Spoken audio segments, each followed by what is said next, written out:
The next step on the road to Wembley is at Kingsmeadow in the sunshine.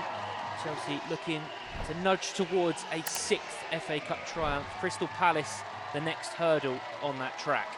Lovely ball out to Lawrence, who again has found space.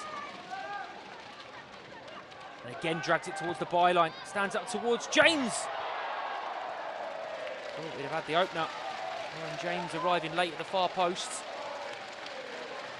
Blanchard caught in possession. James slides it in to Catarina Macario. Another close call. To pick out the far corner. Trying to lift it away from the goalkeeper. Lauren James just brushes it back into the path of Sandy Baltimore. Driving at the byline. All chops inside and hangs it up to Ritin Cunnerid. Another hands in heads moments for those in blue. Half chances are coming. Chelsea keep knocking.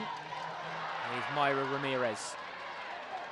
Made a real impact since coming off the bench. It falls to Macario. Not first at the time, but at a second time tucks it in.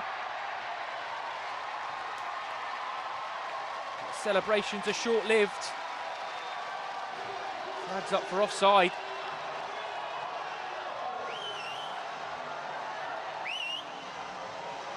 Ramirez has found space again. Peeling off to that right-hand side. Mayra Ramirez goes alone.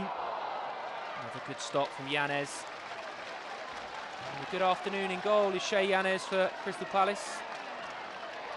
Baltimore's corner towards the near post. Flick on by Bright, it's going to fall to Lauren James! And Chelsea finally have the breakthrough.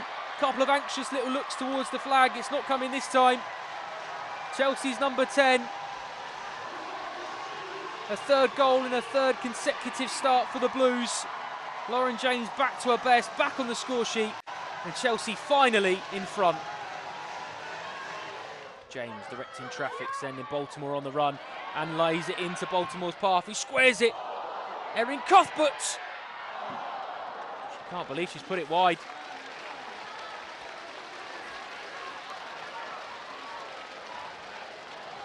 Macario. Neat feet and a really good stop again from Yanez, who's quick off their line.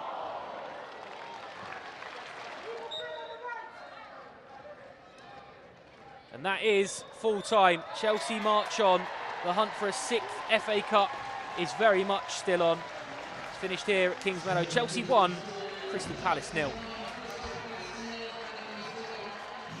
Congratulations on reaching the final four for the Women's FA Cup. I feel like the scoreline doesn't tell the entire story of the match. Where would you like to start, Sonia? Yeah, I feel the same. So, yeah, I think the score doesn't reflect the game. I think we had a lot the possession of the ball from the beginning of the game until the end. But, yeah, we created a lot of opportunities, but today we couldn't be more efficient. At least we managed to score once, which is good enough because these goals allows us to go to the semi-finals. But yeah, we were not efficient enough. And again, being efficient is the most important thing in football. Because you've mentioned that in your programme notes about being efficient, being clinical. How frustrating is it for you as the coach as you're standing on the sidelines and you're seeing all these chances and then 2 disallowed goals as well, but proud that Lauren James was able to break the deadlock in the end? Yeah, it's more for me like I'm always behind my players, so I feel sad for them when they are not able to score. But yeah, that's the way it is. But really happy with LJ goal because again, this goal is really important and qualify us for the semi-finals. I think, yeah, again, we need to reflect on. It's really good to create that much chances, and I think, yeah, from the statistics on the game, first half we shot 12 times.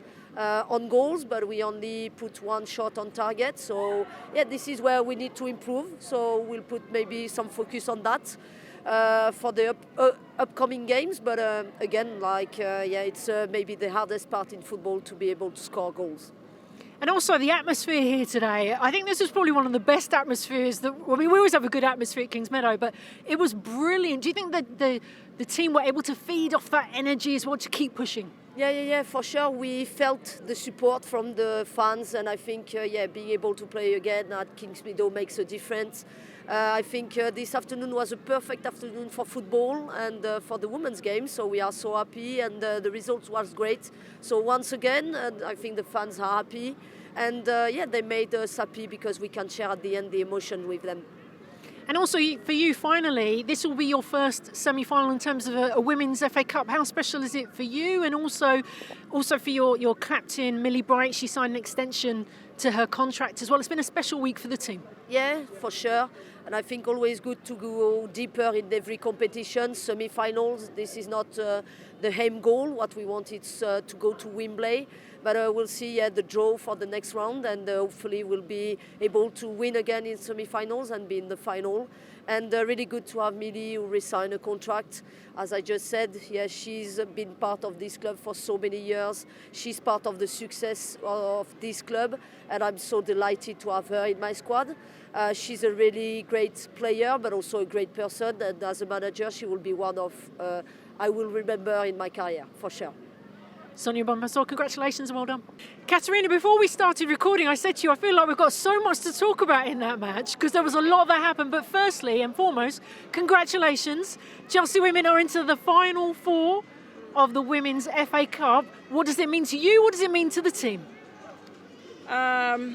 First, thank you. It was a good win. I think the scoreline probably does not reflect the amount of chances that we had and how much we dominated the game, but we keep on moving. It's something that we have to work on, but I guess reaching the semifinals is always our standard and something that we know that we have in ourselves, and we expect to go there. So it's another job done, and we just have to keep focusing and work more on the final third as well.